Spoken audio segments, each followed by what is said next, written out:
The ruins still smoulder. Nilfgaard passed not long afore. They must be close. No doubt they already knock at Aldersburg's gate. We must make haste.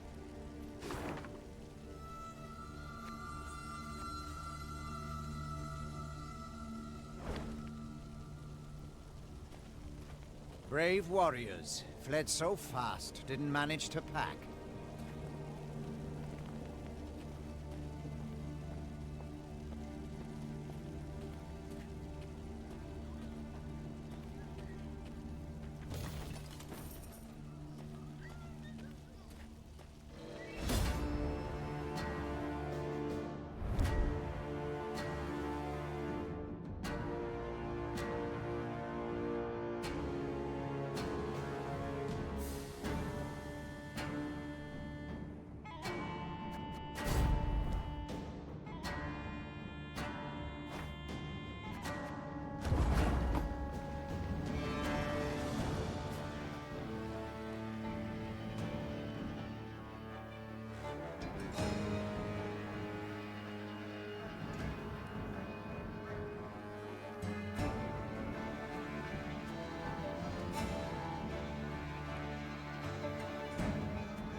Give me a target.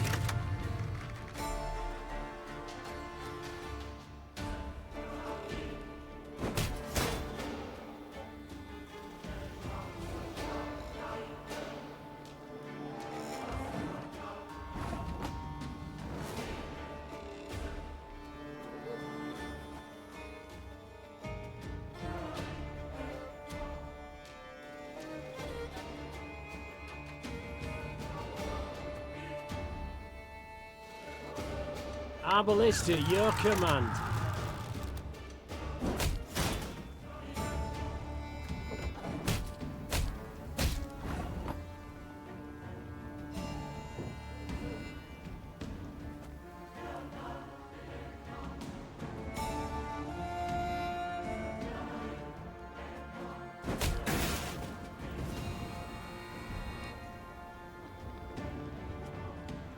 Don't you worry yourself, your grace. We'll get it done in no time.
Meve shook her head in disbelief as she surveyed the landscape before her. The Nilfgaardians had destroyed everything in their path. Burned farms, trampled fields, leveled orchards. The bastards! She hissed. They mean to cause a famine. When the Lyrians reached Braithwaite, a small village near Aldersburg, They saw gaunt men and women, more bone than flesh, gnawing on acorns and boot leather. The invaders had requisitioned every scrap of the village's food stores and hauled it off to their nearby camp. In strained voices, the villagers begged the Queen to help them retrieve their supplies. Milady, Frost'll come before we know it. Fair't help us. Why not a soul will live to see the thaw? Meve looked around at the blackened, scorched village, at the walking skeletons who dwelled in it. The suffocating smoke bellowing up from the fields sent tears streaming down her face. I'll do what I can. Was all she said. She knew this was not the time for a rousing speech. She needed to act. Milady, have mercy. We'll waste away in smoke.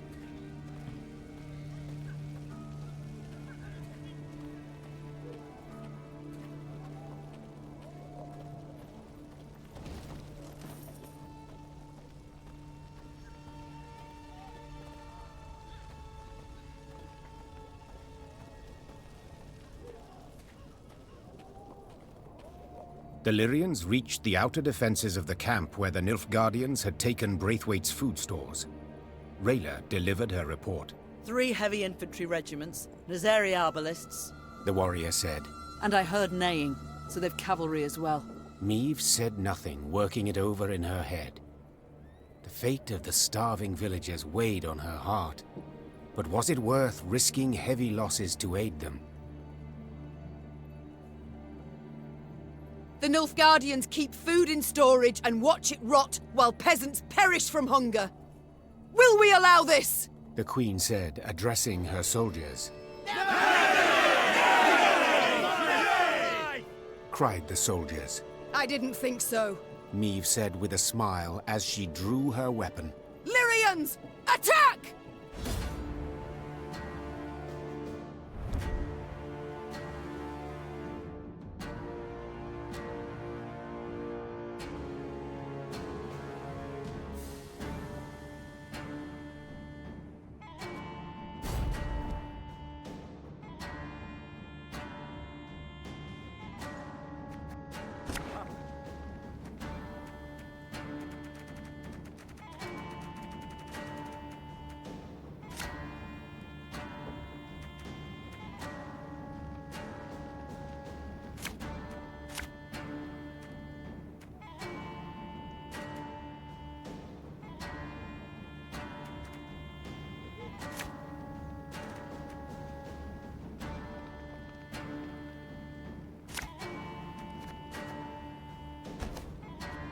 Today our swords shall taste imperial blood!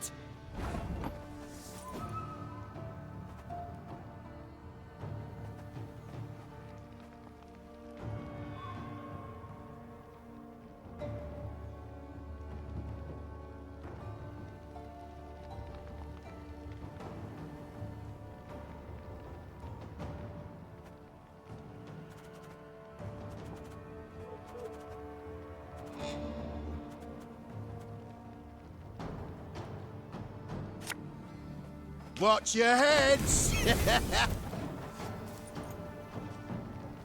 Scrubbing duty again? Oh, gods. I'll fight to my last breath. New orders? No?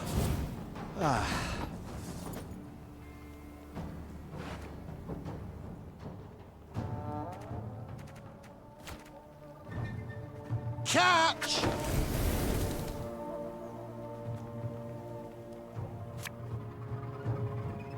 My scars? No, they don't hurt.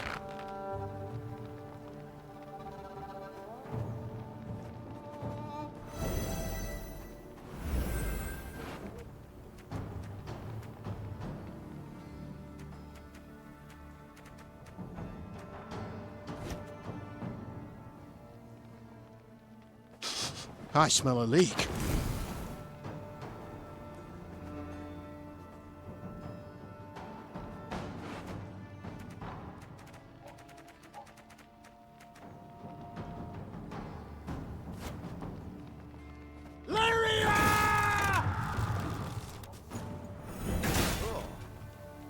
wise choice.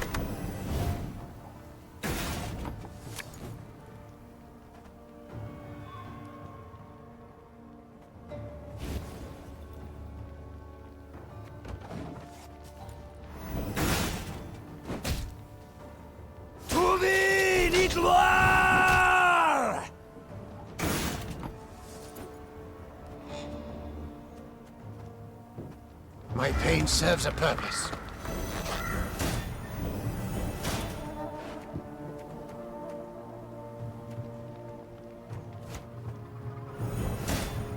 One bolt's all I need. Discipline shall bring us victory!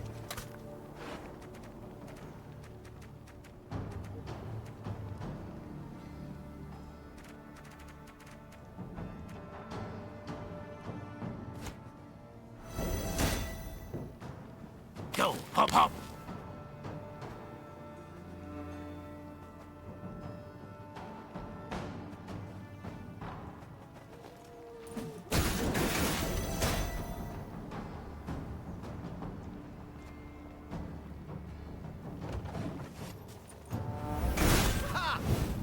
Order!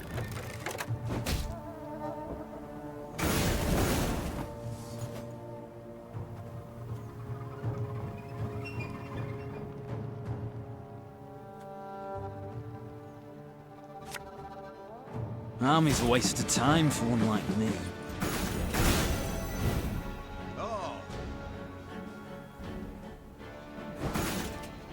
Alba!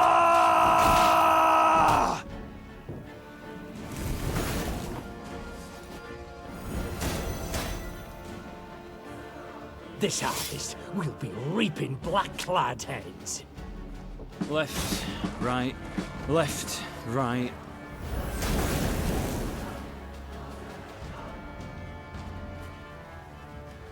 Exzellent Zweifel!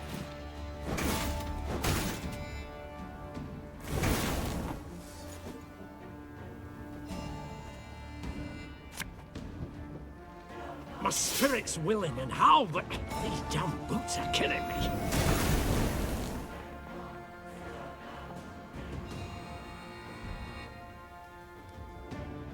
Order will triumph. It must triumph.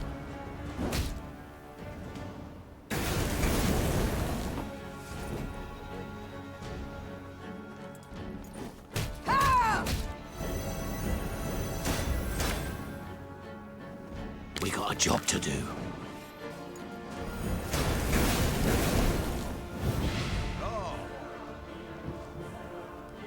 Elherzer!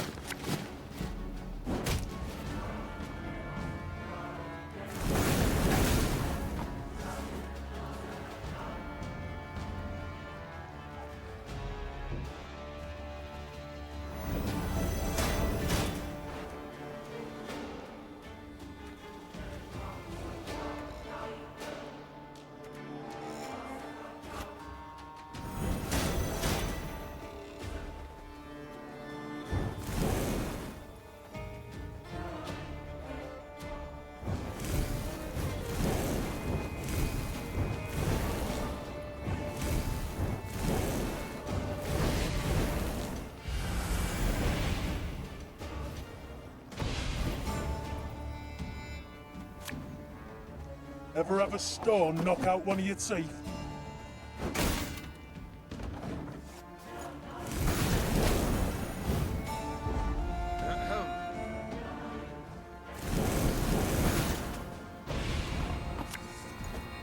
I've hit the white of an eye from half a league away.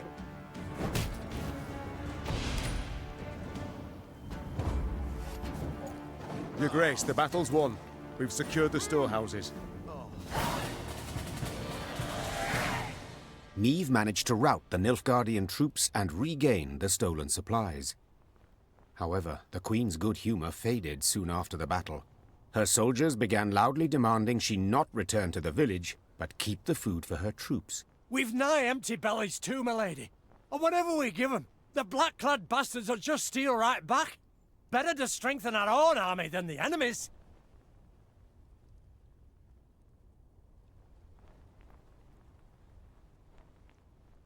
Easy it would have been to take offense at the soldier's words, to accuse him of greed.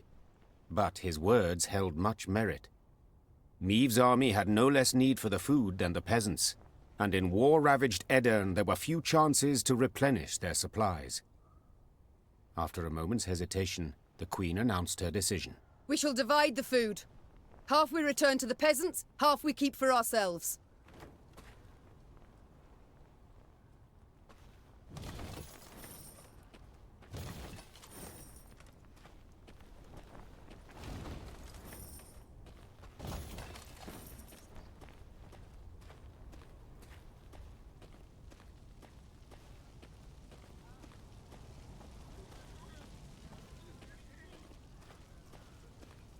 At first, the peasants were glad to see the soldiers. But their joy quickly turned to anger when they found Meave had decided to return only half the recovered supplies. And for the Queen to stoop so low! So low! Robbing good folk! Starving good folk! Ugh! Meave refused to argue with the villagers. Yes, justice was on their side. But in times of war, justice counts for little.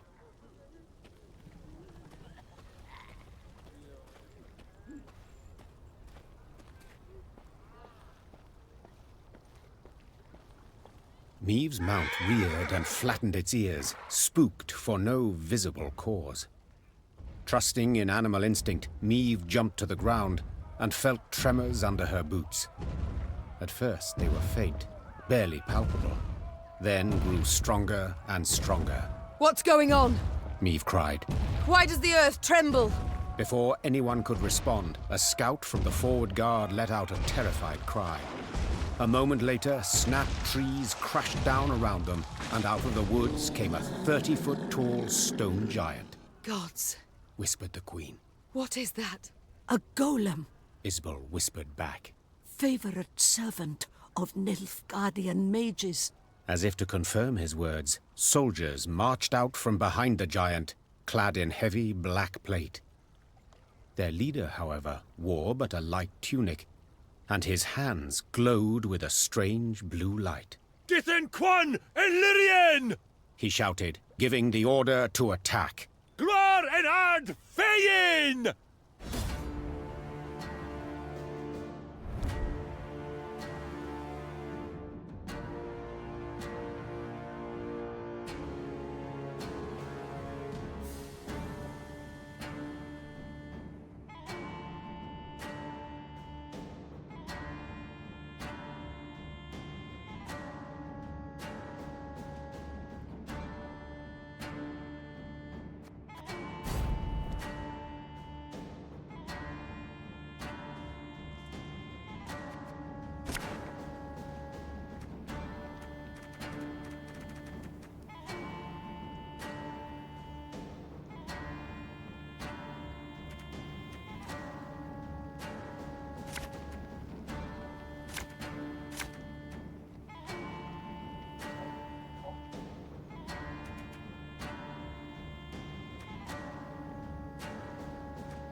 There's been a mistake. I'm no mage.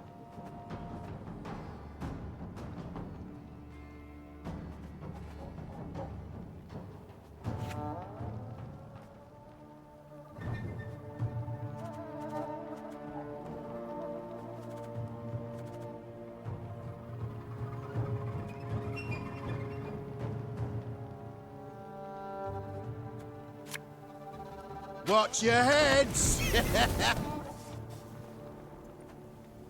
My powers are yours. Mom, break the mage's spell, and the golem's power will wane to naught.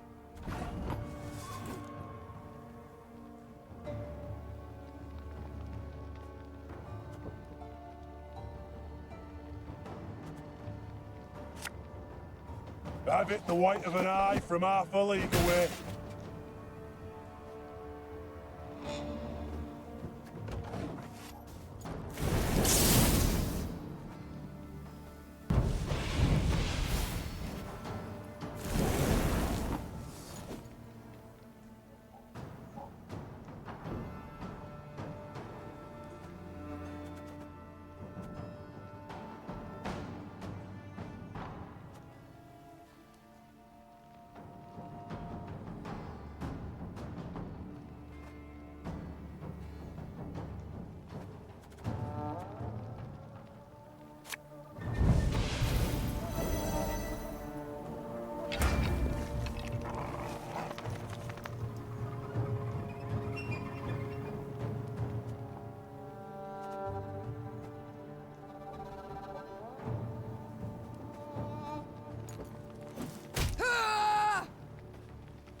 The mage!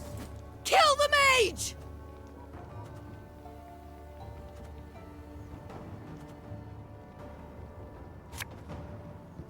No time for that!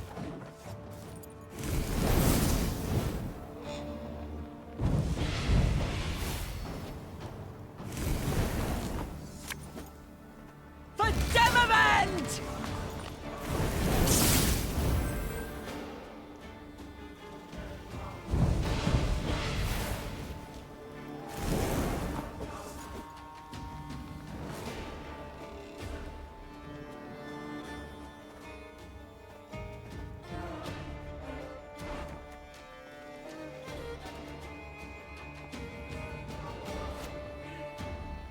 Give me a tap.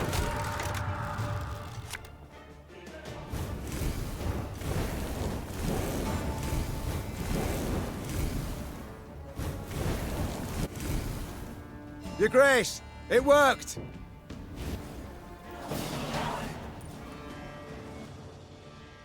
Raising her shield against the whistling rain of arrows, Meve fought her way towards the Nilfgaardian mage leading the attack. At close quarters, magic arcana would stand no chance against a well-swung blade. Meve roared, delivering a powerful blow. Her blade severed the mage's aorta, and drowning in his own blood, he fell to the ground. He choked out by way of last words. Then the blue aura coming from his hands flickered out, and the stone giant thundered to the ground in pieces. When the dust of the battle had settled, the Queen ordered her men to search the Nilfgaardian camp. In the mage's tent, they found a rare instrument used to communicate at a distance, a megascope. The crystals encrusted in its brass frame were still warm, meaning it had recently been used to conduct a conversation. The burning question was, with whom? Isbel! Yelled the Queen. The mage dutifully came closer. This device. Could you activate it? Yes, Your Grace. But are you sure? I am. Get to work.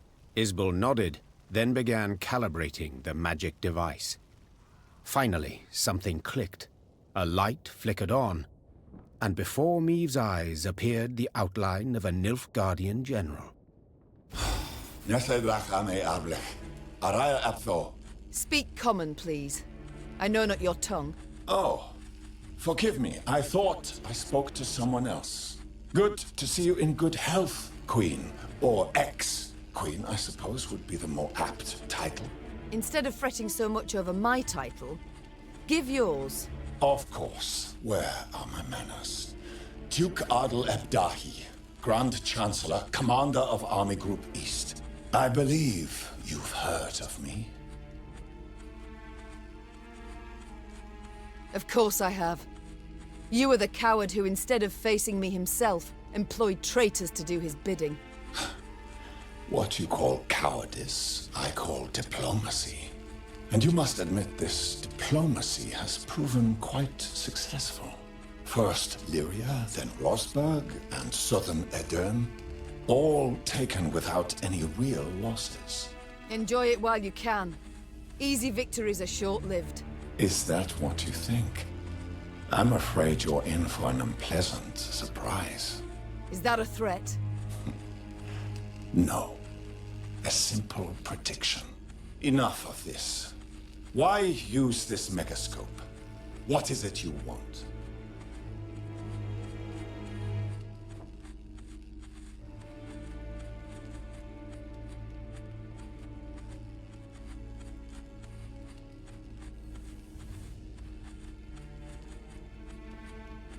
To tell you I shall never surrender.